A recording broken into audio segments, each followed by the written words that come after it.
72 생일날 아들은 사람들 앞에서 제 뺨을 내리쳤고 평생 바친 돈은 며느리의 명품 가방이 되었습니다. 모든 것을 잃었다고 생각한 그 순간 저는 제 이름이 새겨진 낡은 집문서를 꺼내 들었습니다. 이것은 아들에게 500만 원의 조의금을 건네고 제 존엄을 되찾기까지의 기록입니다. 끝까지 지켜봐 주세요. 제 나이 72, 박서연이에요.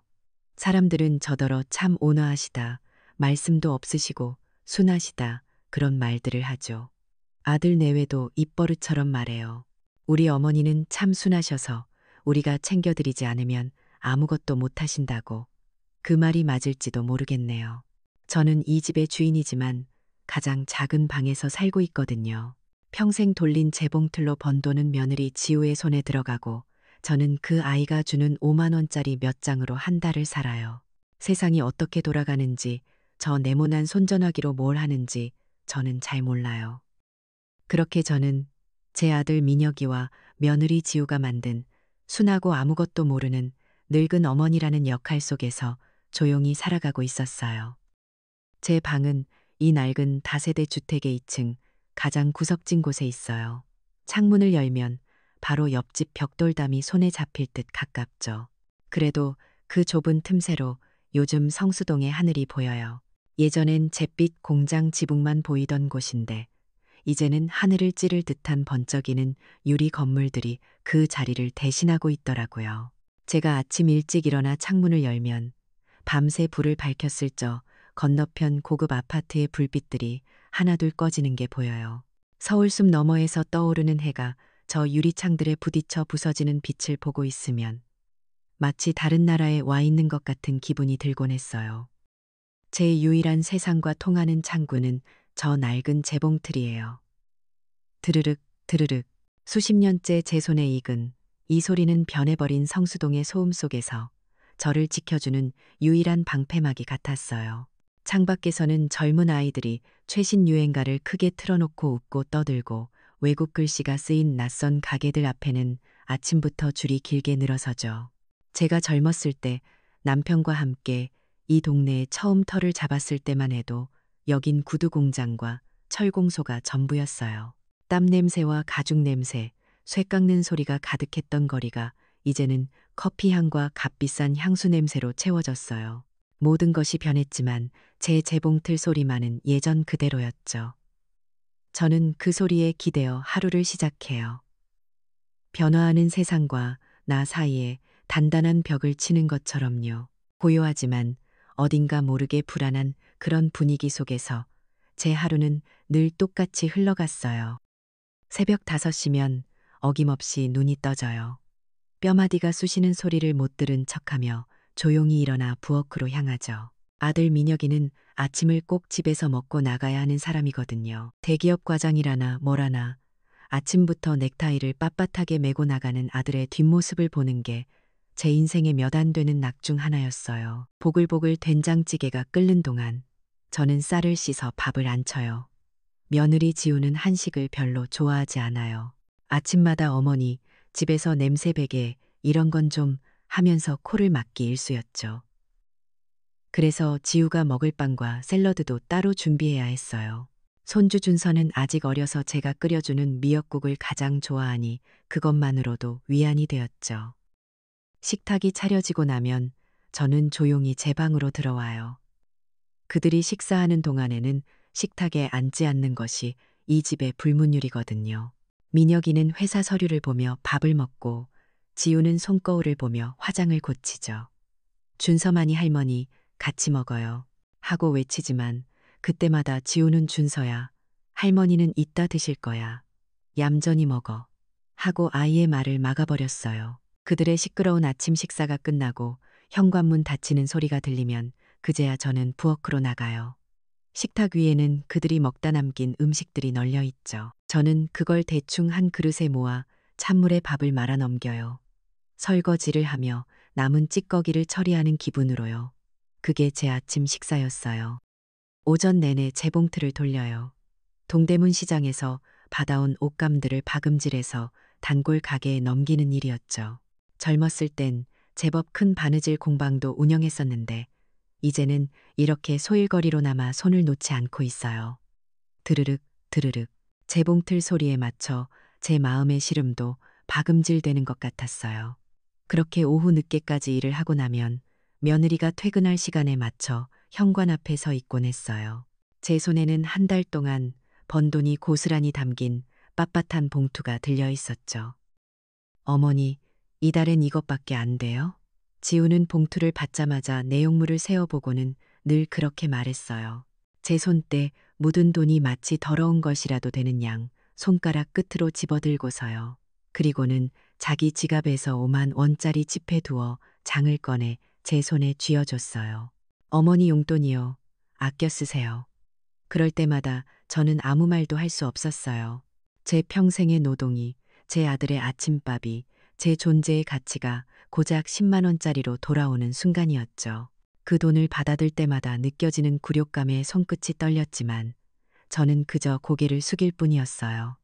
그게 침묵의 여제인 제가 살아가는 방식이었으니까요. 어느 날 오후 장을 보러 잠시 집을 나섰을 때였어요. 새로 이사 온 아래층 여자가 며느리와 함께 아파트 입구에서 이야기를 나누고 있더라고요. 아래층 여자는 머리부터 발끝까지 값비싼 옷으로 치장하고 있었죠. 지우도 그 옆에서 뒤질세라 어깨를 으쓱하며 말하고 있었어요. 제가 가까이 다가가자 지우가 저를 발견하고는 과장된 목소리로 말했죠. 어머니, 어디 다녀오세요? 동생, 인사해. 우리 어머니셔. 워낙 세상 물정을 모르셔서 저희가 다 챙겨드려야 해요. 연세도 있으시니 걱정돼서 어디 혼자 다니시지도 못하게 하죠. 그 말을 듣는 순간 제 발걸음이 땅에 붙어버리는 것 같았어요. 아래층 여자는 저를 위아래로 훑어보더니 동정심이 가득한 눈빛으로 고개를 까딱했어요. 어머님, 좋으시겠어요.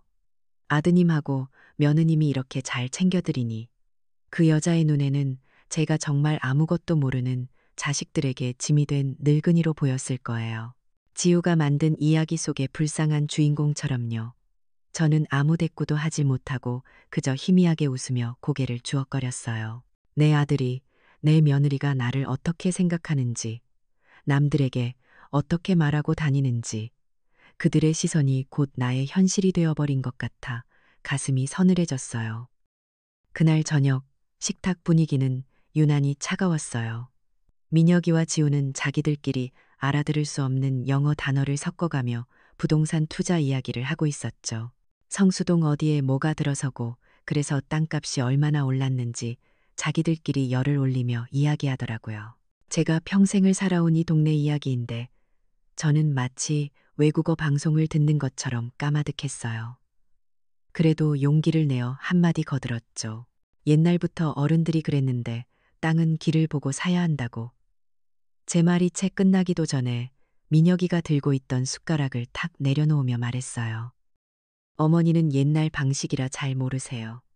요즘은 그런 시대가 아니에요. 그 한마디에 식탁의 공기가 얼어붙었어요. 저는 더 이상 아무 말도 할 수 없었죠. 제가 살아온 수십 년의 세월이 제 경험과 지혜가 옛날 방식이라는 한마디에 전부 부정당하는 기분이었어요. 그때였어요. 손주 준서가 제 옆에서 스마트폰을 만지작거리더니 환하게 웃으며 말했어요. 할머니, 오늘 제가 할머니랑 찍은 사진 우리 가족 단톡방에 올릴게요. 다들 보라고. 아이의 해맑은 목소리에 잠시 제 마음도 환해지는 것 같았죠. 하지만 그 기대는 지우의 차가운 목소리에 산산조각 났어요. 준서야, 할머니는 그런 거 안 계셔. 마치 세상에 존재하지 않는 사람을 말하는 것처럼 무심하고 단호한 말투였어요. 준서가 왜 없어? 만들어드리면 되잖아. 하고 칭얼댔지만 지우는 어른들 일에 끼어드는 거 아니야. 밥이나 먹어. 하고 아이의 말을 잘라버렸어요. 저는 고개를 숙여 제 밥그릇만 내려다봤어요. 밥알이 눈물에 젖어 흐릿하게 보였어요. 나는 없다. 가족들이 매일같이 소식을 주고받고 웃고 떠드는 그 네모난 세상 속에서 나는 존재하지 않는 사람이었어요. 내 손으로 차린 밥을 먹고 내 돈으로 산 집에서 살고 있으면서도 나는 그들의 세상에 속하지 못한 유령 같은 존재였죠. 창밖으로 보이는 성수동의 화려한 불빛들이 오늘따라 유난히 저를 비웃는 것 같았어요. 체념과 무력감이 온몸을 감싸는 그런 밤이었습니다. 가족 단톡방에서 나는 없는 사람이라는 걸 확인한 그날 밤 잠을 거의 설쳤어요. 다음 날 아침에도 어김없이 일어나 밥을 하고 찌개를 끓였지만 손끝에 힘이 들어가지 않았죠. 무력감이 온몸을 짓누르는 것 같았어요. 그렇게 며칠이 흘렀고 가을바람이 제법 차가워졌어요. 낡은 재봉틀이 놓인 제 방은 창문 틈으로 황소바람이 들어와 유난히 더 추웠죠. 어느 날 장을 보러 시장에 나갔는데 40년 넘게 한자리에서 생선 가게를 하는 친구 순영이가 저를 보더니 대뜸 소리를 질렀어요. 서연아, 너는 꼴이 그게 뭐냐. 겨울이 다 돼가는데 아직도 그다해진 춘추 코트를 입고 다니면 어떡해. 순영이는 제 어깨를 이리저리 돌려보며 혀를 찼어요. 코트 소매 끝은 닳아서 반질반질했고 어깨 부분은 색이 바래 허옇게 일어나 있었거든요. 저는 애써 웃으며 괜찮다고 아직 입을 만하다고 손사래를 쳤죠. 하지만 순영이는 제 손을 덥석 잡으며 말했어요. 아들놈이 대기업 다닌다고 동네방네 자랑하더니 지엄이 옷 한 벌 안 사준단 말이냐. 그 말에 가슴이 뜨끔했지만 저는 그저 아니야. 민혁이는 나한테 잘해. 하고는 서둘러 자리를 떴어요. 친구의 동정이 비수처럼 느껴졌거든요. 그날 오후 저는 아들 내외 방을 청소하다가 침대 발치에 놓인 커다란 쇼핑백을 발견했어요. 서울에서 제일 큰 백화점의 로고가 선명하게 찍혀 있었죠. 무심코 안을 들여다본 제 눈에 들어온 것은 번쩍이는 가죽 가방이었어요. 지우가 며칠 전부터 잡지를 보며 갖고 싶다고 노래를 부르던 바로 그 명품 가방이었죠. 가방 옆에는 이번 달 제 재봉틀 수입 명세서가 구겨진 채 들어있었어요. 제 피땀 어린 돈이 저렇게 번쩍이는 가죽 덩어리로 변해버린 걸 보니 심장이 쿵 내려앉는 것 같았죠. 같은 시각 지우는 바로 그 가방을 들고 아래층 여자와 성수동에서 가장 인기 있다는 브런치 카페에 앉아 있었을 거예요. 햇살 좋은 창가에 앉아 비싼 커피를 마시며 제 낡은 외투와는 비교도 안 될 만큼 우아한 시간을 보내고 있었겠죠. 제 겨울과 며느리의 가을은 그렇게 다른 세상의 이야기였어요. 지우는 제 돈으로 자신의 계절을 사고 있었고 저는 그 아이가 던져주는 동전 몇 푼으로 혹독한 겨울을 나야 했죠. 보이지 않는 착취는 그렇게 제 일상 곳곳에 스며들어 있었어요. 그리고 며칠 뒤 추석이 다가왔어요. 저는 명절 며칠 전부터 잠을 줄여가며 제사 음식을 준비했어요. 요즘 젊은 사람들은 제사를 간소하게 지낸다고 하지만 저는 돌아가신 남편과 조상님들께 드릴 음식만큼은 제 손으로 정성껏 차려야 마음이 편했거든요. 나물 하나를 무쳐도 12번 간을 보고 전 하나를 부쳐도 모양이 흐트러질까 조심조심 뒤집었죠. 밤늦도록 부엌에 쪼그려 앉아 전부치개를 하다 보면 허리가 끊어질 듯 아팠지만 그래도 이게 제 몫이고 제 자존심이라 생각했어요. 추석 당일 온 친척들이 모였어요. 저는 밤새 준비한 음식들을 상에 올리느라 허리 한번 제대로 펴지 못했죠. 그런데 막상 제사상이 차려지자 며느리 지우가 어디선가 커다란 상자들을 들고 나타났어요. 어머님, 힘들게 이런 거 안 하셔도 되는데 제가 요즘 스타일로 준비했어요. 지우가 꺼내놓은 것은 유명 호텔 뷔페에서 배달시킨 파티 음식들이었어요. 형형색색의 샐러드와 핑거푸드, 보기만 해도 화려한 음식들이 제사상 옆에 따로 차려졌죠. 친척들의 눈이 휘둥그레졌어요. 어머, 지우 너는 살림도 참 세련되게 한다. 요즘은 다 이렇게 편하게 하는 게 최고지. 칭찬이 쏟아졌고 지우는 어깨를 으쓱하며 저희 어머니 음식은 너무 기름져서 젊은 사람들 입맛에는 좀 안 맞잖아요. 하고 말했어요. 그 순간 저는 제 뺨을 후려치는 것보다 더한 모욕감을 느꼈어요. 제 수십 년의 세월과 정성이 기름지고 촌스러운 옛날 음식으로 전락해버린 거예요. 아니나 다를까 제사를 지내고 음복을 하는 내내 누구 하나 제가 만든 음식에는 손을 대지 않았어요. 사람들은 모두 지우가 차린 화려한 음식들 주위에만 몰려들었죠. 꿋꿋하게 자리를 지키던 제 음식들은 시간이 갈수록 차갑게 식어갔어요. 제 마음처럼요. 그건 단순히 음식 맛의 문제가 아니었어요. 제가 평생 지켜온 가치와 문화에 대한 공개적인 공격이었죠. 저는 그날 제 사상 앞에서 제 존재 자체가 부정당하는 기분을 느껴야 했어요. 마음이 너무 상해서 저는 며칠 뒤에 용기를 내어 사돈어른께 전화를 드렸어요. 지우의 어머니는 저와 동갑내기라 그래도 말이 좀 통할 거라고 생각했거든요. 제가 떨리는 목소리로 사부인, 지우가 제 돈을 너무 마음대로 쓰는 것 같아서요. 하고 어렵게 말을 꺼냈죠. 하지만 수화기 너머로 돌아온 대답은 제 기대를 완전히 무너뜨렸어요. 어머, 사부인, 지우가 알아서 다 잘하잖아요. 요즘 애들 돈 관리 저희보다 훨씬 잘해요. 아마 사부인 돈 씀씀이가 해프시니까 우리 지우가 아껴주려고 그러는 거겠죠. 우리 딸이 얼마나 똑 부러지는데요. 다 아들네 잘 되라고 그러는 거니 좋게 생각하세요. 그 말을 듣는데 눈앞이 캄캄해졌어요.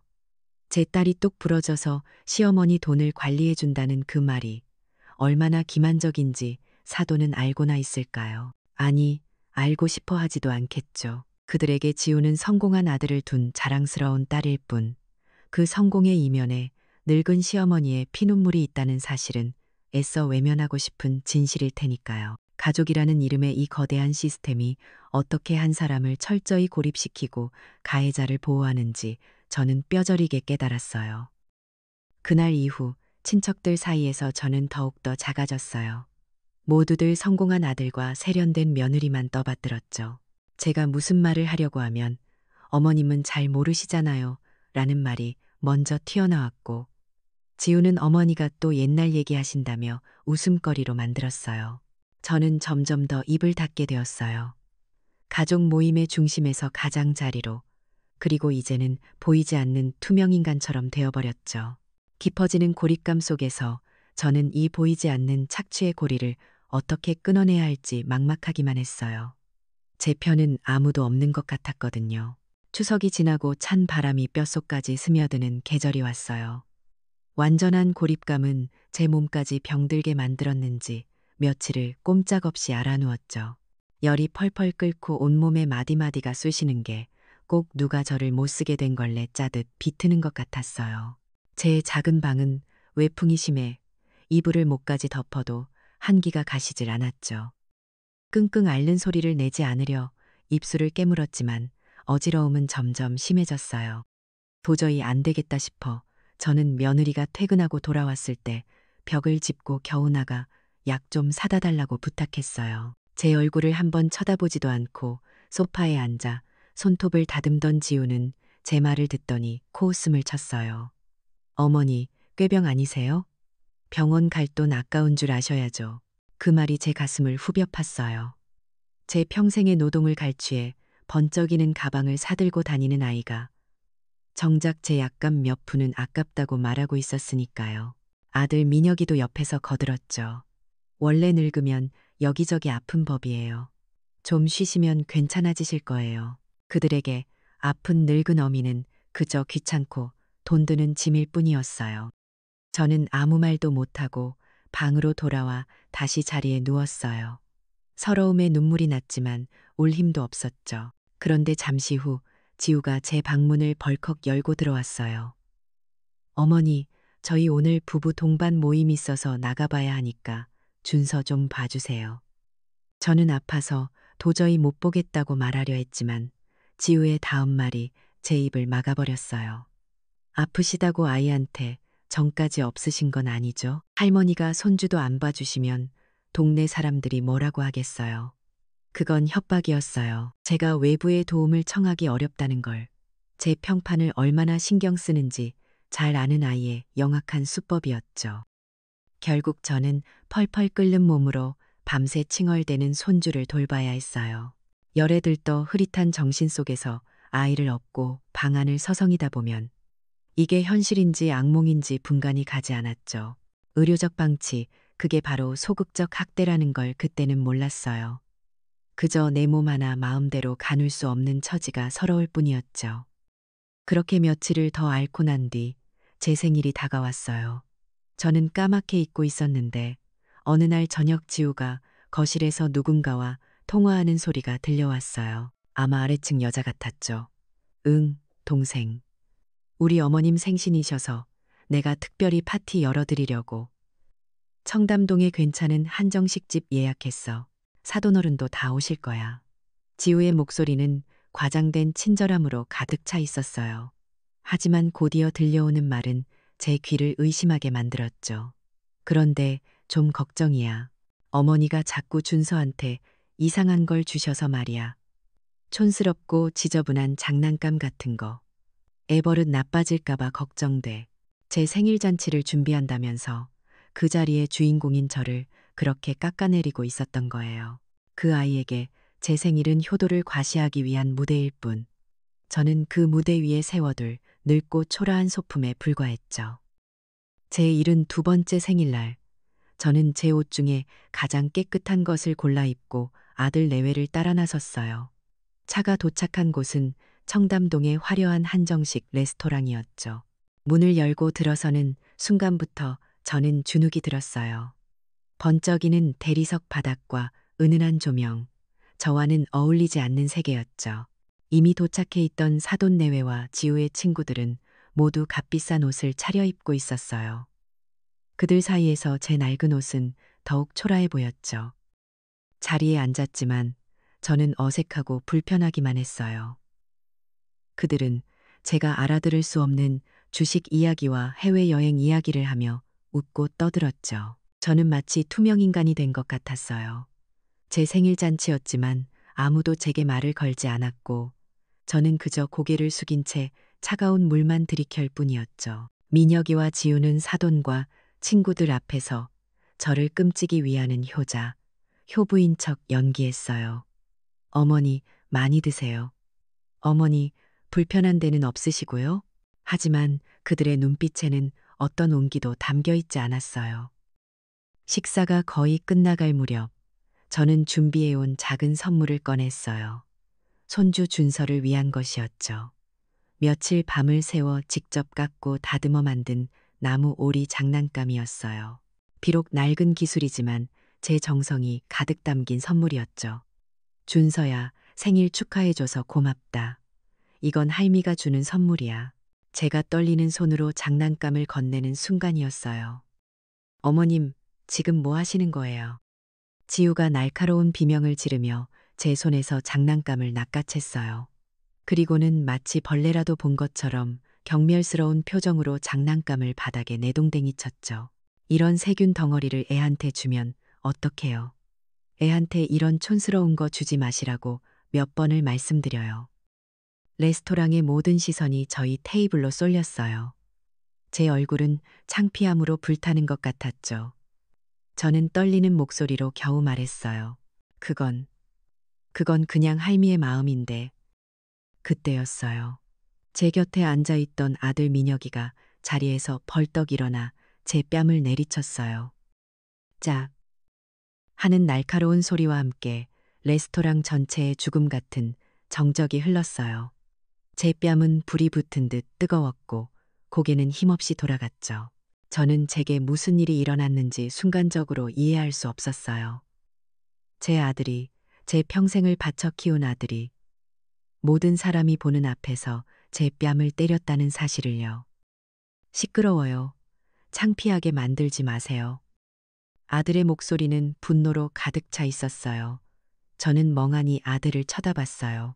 사돈 내외는 당황한 듯 창밖을 보며 헛기침을 했고 지우는 만족스러운 미소를 감추지 못했죠. 그 누구도 저를 위해 나서주지 않았어요. 민혁이는 아무 일도 없었다는 듯 자리에 앉아 제 앞에 놓인 물잔을 치우고는 주머니에서 스마트폰을 꺼내 무심하게 화면을 확인하기 시작했어요. 어미의 뺨을 때린 그 손으로요. 그 모습은 제게 뺨을 맞은 것보다 더 큰 충격이었어요. 제 뺨 위로 뜨거운 눈물 한 줄기가 흘러내렸어요. 하지만 그 순간 제 눈빛은 더 이상 슬픔에 젖어 있지 않았어요. 수십 년간 억눌려왔던 한나애가 서름이 응축되어 차갑고 단단한 무언가로 변해가고 있었죠. 그래, 여기까지구나. 더 이상 물러설 곳도 참아야 할 이유도 없었다. 뺨에 새겨진 이 뜨거운 고통은 앞으로 내가 걸어가야 할 길을 알려주는 낙인이 될 것이었어요. 제 마음속에서 무언가 단단히 결심이 서는 순간이었습니다. 뺨을 맞은 그날 이후 며칠 동안 집안의 공기는 얼음장 같았어요. 아들 내외는 제 눈치를 살피는 듯했지만 그건 진심 어린 사과가 아닌 자신들의 폭력이 외부로 새어나갈까 두려워하는 비겁한 침묵이었죠. 저는 더 이상 그들의 눈치를 보지 않았어요. 밥을 차려주고 청소를 하면서도 제 마음은 다른 곳에 가 있었거든요. 제 안에서 무언가 단단하게 굳어지고 있었어요. 수십 년간 저를 짓눌러 왔던 한이 슬픔의 눈물이 아닌 차가운 분노의 불꽃으로 타오르기 시작한 거예요. 며칠 뒤 아들 내외가 괌으로 여행을 떠났어요. 제 생일날의 불상사를 덮기 위해 오래전부터 계획했던 여행이라 취소할 수도 없었겠죠. 현관에는 새로 산 듯한 커다란 여행 가방들이 놓여 있었고 지우와 민혁이는 들뜬 표정을 감추지 못했죠. 떠나기 직전 지우는 제게 인스턴트라면 몇 개를 식탁 위에 던져주며 말했어요. 어머니, 저희 없는 동안 식사 잘 챙겨 드세요. 전화는 하지 마시고요. 비싼 로밍 요금 나와요.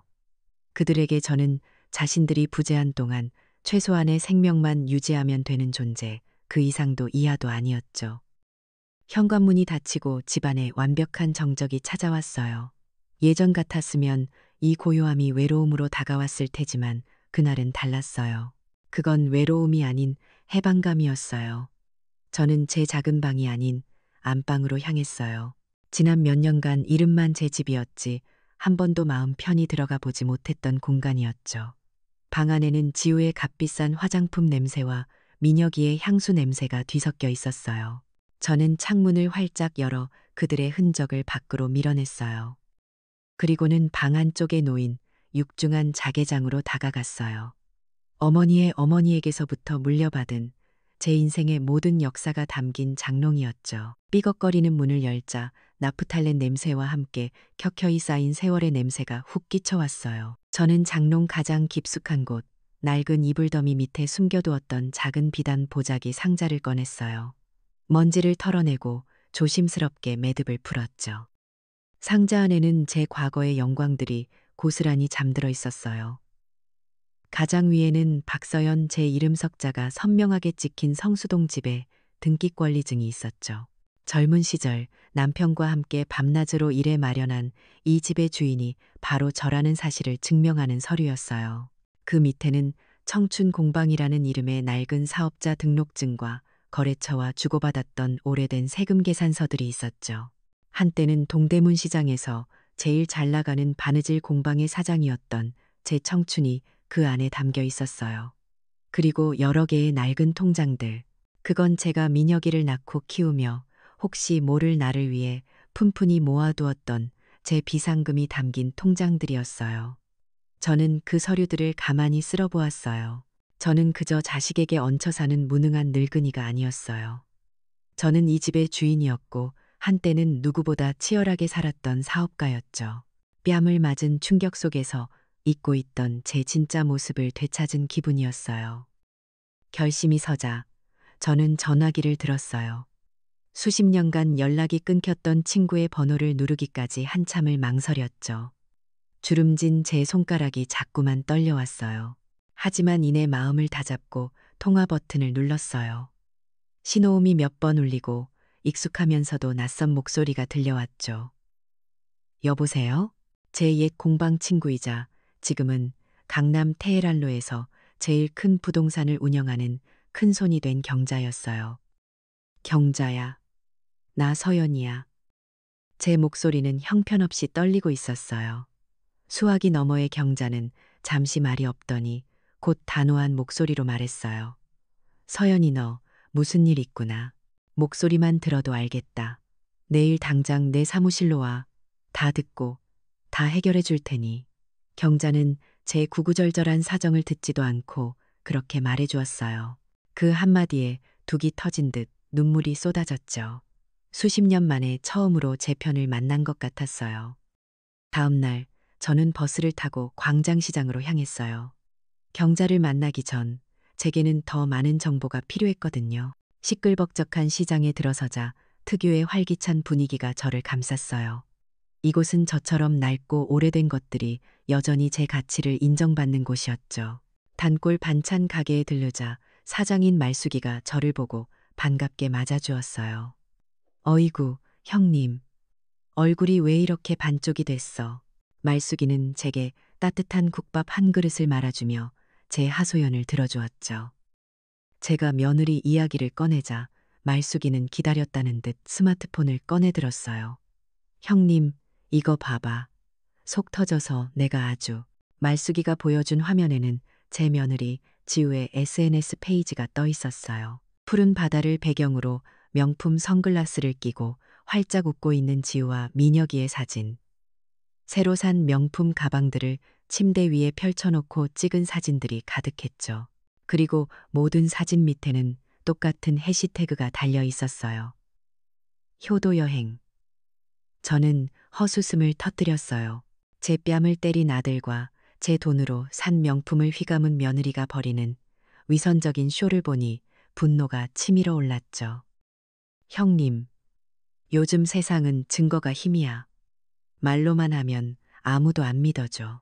말숙이는 제 낡은 폴더폰을 보며 혀를 차더니 이내 자기 스마트폰으로 무언가를 가르쳐 주기 시작했어요. 이 빨간 버튼을 누르면 녹음이 되는 거고 이걸 누르면 사진이 찍히는 거야. 별거 아냐. 자꾸 눌러봐야 손해 이거. 저는 말숙이가 시키는 대로 더듬더듬 스마트폰을 조작해 보았어요. 저를 소외시켰던 바로 그 기술이 이제 제 복수의 무기가 될 수도 있다는 생각이 들었죠. 그날 밤, 텅 빈 집에 돌아온 저는 식탁에 앉았어요. 늘 지우에게 검사받기 위해 빽빽하게 썼던 낡은 가계부를 옆으로 밀어치우고 깨끗한 새 노트를 펼쳤죠. 그리고는 수십 년 만에 잡아보는 펜으로 또박또박 세 줄을 써 내려갔어요. 1. 집 매각. 2. 정보 수집. 3. 알리기. 짧지만 제 남은 인생을 건 계획이었어요. 창밖으로 보이던 화려한 성수동의 야경이 더 이상 저를 주눅들게 하지 않았어요. 오히려 저 불빛들을 모두 내 발 아래 두리라 조용히 다짐했죠. 여제의 기화는 그렇게 아무도 모르게 시작되고 있었어요. 아들 내외가 떠나고 제게는 오롯이나 자신과 마주할 시간이 주어졌어요. 새 노트에 써 내려간 세 줄의 계획은 제 남은 인생의 이정표가 되었죠. 다음 날 아침, 저는 평생 처음으로 저 자신을 위해 가장 좋은 옷을 꺼내 입고 강남 테헤란로로 향했어요. 수십 년 전 낡은 공방에서 함께 재봉틀을 돌리던 친구 경자는 이제 유리로 된 거대한 빌딩 숲에서 가장 높은 곳에 자신의 왕국을 건설한 여왕이 되어 있었어요. 경자의 사무실에서 내려다보는 서울의 풍경은 제 작은 방 창문으로 보던 성수동과는 전혀 다른 세상이었죠. 저는 경자에게 그동안의 일을 담담히 털어놓았어요. 제 뺨에 남은 옅은 손자국과 제 마음속 깊이 새겨진 상처까지 전부요. 그리고 마지막으로 비단 보자기에 쌓온 등기권리증을 테이블 위에 올려놓았죠. 제 이야기를 듣는 내내 아무 말 없던 경자는 등기권리증에 찍힌 제 이름을 보더니 나지막이 욕설을 뱉었어요. 그건 제게 하는 말이 아닌 세상을 향한 분노였죠. 경자는 그 자리에서 아는 변호사에게 전화를 걸어 제 상황을 설명하고 법적인 문제는 없는지 확인했어요. 그리고는 제게 말했죠. 서연아, 아무 걱정 마. 이 집 내가 가장 빠르고 가장 조용하게 그리고 가장 비싸게 팔아줄게. 네가 다시는 그 녀석들 얼굴 보지 않고 살 수 있도록. 경자의 일 처리는 무서울 정도로 신속하고 정확했어요. 며칠 만에 집을 사겠다는 사람이 나타났죠. 젊은 IT 사업가라고 했는데 부모님께 드릴 집을 찾고 있다며 시세보다 더 높은 가격을 불렀어요. 저는 제 평생의 보금자리였던 그 집을 파는데 조금의 망설임도 없었어요. 그 집은 더 이상 제게 안식처가 아니었으니까요. 계약이 끝나고 저는 경자가 마련해준 깨끗한 오피스텔로 제 낡은 재봉틀과 몇 가지 짐만 챙겨서 이사했어요. 수십 년의 세월이 담긴 짐들을 버리는 것은 과거의 저를 떠나보내는 의식과도 같았죠. 제가 조용히 새로운 삶을 준비하는 동안 보이지 않는 곳에서는 또 다른 계획이 진행되고 있었어요. 경자는 강남의 부동산 커뮤니티에 성수동의 안타까운 할머니 이야기를 흘렸어요. 평생 모은 집 한 채가 전부인데 아들 내외가 어머니 돈으로 해외여행 간 사이에 집까지 뺏으려 해서 어쩔 수 없이 급하게 팔고 몸만 피하셨다더라. 시장의 말숙이는 동네 부녀회와 상인들 네트워크에 그 소문을 퍼뜨렸죠. 소문은 날개를 단 듯 성수동의 트렌디한 카페와 식당, 미용실 구석구석으로 퍼져나갔어요. 사람들은 효도 여행이라는 이름 뒤에 숨겨진 추악한 진실에 혀를 내둘렀죠. 그리고 드디어 아들 내외가 돌아오기 하루 전날이었어요. 저는 말숙이의 도움을 받아 제 복수의 두 번째 단계를 실행에 옮겼죠. 말숙이는 제 낡은 가계부를 보고 혀를 내둘렀어요. 제가 매달 벌어다 준 돈으로 지우가 사들인 명품 가방, 옷, 화장품 내역이 날짜별로 꼼꼼하게 적혀 있었거든요. 저는 말숙이가 가르쳐 준 대로 그동안 몰래 찍어두었던 지우의 사치품 사진들과 가계부 내역을 정리해서 하나의 문서로 만들었어요. 그리고 사돈 내외의 이메일 주소로 그 문서를 첨부해 메일을 보냈어요. 메일의 내용은 짧고 정중했지만 그 어떤 욕설보다도 날카로운 비수가 담겨 있었죠. 사돈어른 내외분께 그간 평안하셨는지요? 다름이 아니오라 따님이 제 피땀으로 일군 돈으로 구매한 물건들의 목록을 보내드립니다. 부디 따님을 현명하게 가르쳐 주시어 남의 것을 탐하지 않고 스스로의 힘으로 살아가는 법을 깨우치게 해주시길 바랄 뿐입니다. 안녕히 계십시오. 박서연 올림. 전송 버튼을 누르는 제 손가락은 조금도 떨리지 않았어요. 이 이메일이 도착하는 순간 지우를 보호해주던 가장 단단한 벽인 친정이라는 시스템이 어떻게 무너져 내릴지 눈에 선했거든요. 아마 사돈 내외는 경악과 망신으로 얼굴이 시뻘개져서 괌의 푸른 바다에서 휴가를 즐기고 있을 딸에게 당장 전화를 걸어 불호령을 내렸을 거예요. 그들의 평화로운 휴가는 그렇게 끝났겠죠. 마침내 심판의 날이 밝았어요. 저는 상상했죠. 인천국제공항에 막 도착한 아들 내외의 모습을요. 그들은 분명 그을린 얼굴에 만족스러운 미소를 띠고 양손에는 면세점에서 산 쇼핑백을 가득 들고 있었을 거예요. 그리고는 아무것도 모른 채 자신들의 왕국이라고 믿었던 성수동의 집으로 향했겠죠. 하지만 그들을 맞이한 것은 익숙한 현관문이 아닌 번쩍이는 최신형 디지털 도어록이었을 거예요. 당황해서 비밀번호를 눌러보지만 기계는 차가운 경고음만 낼 뿐이었죠. 그때 문 옆에 붙은 작은 경고문이 눈에 들어왔을 거예요. 사유지임으로 무단 침입 시 법적 조치를 취하겠습니다. 분노와 당혹감에 휩싸인 그들은 부동산에 관리사무소에 전화를 돌렸을 테고 이내 집이 다른 사람에게 팔렸다는 사실을 알게 되었겠죠. 그 순간 문이 열리고 낯선 남자가 나왔을 거예요.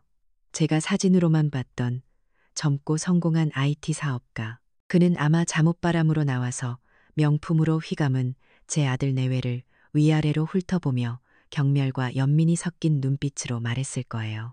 무슨 일이시죠? 이 집은 이제 제 집입니다만.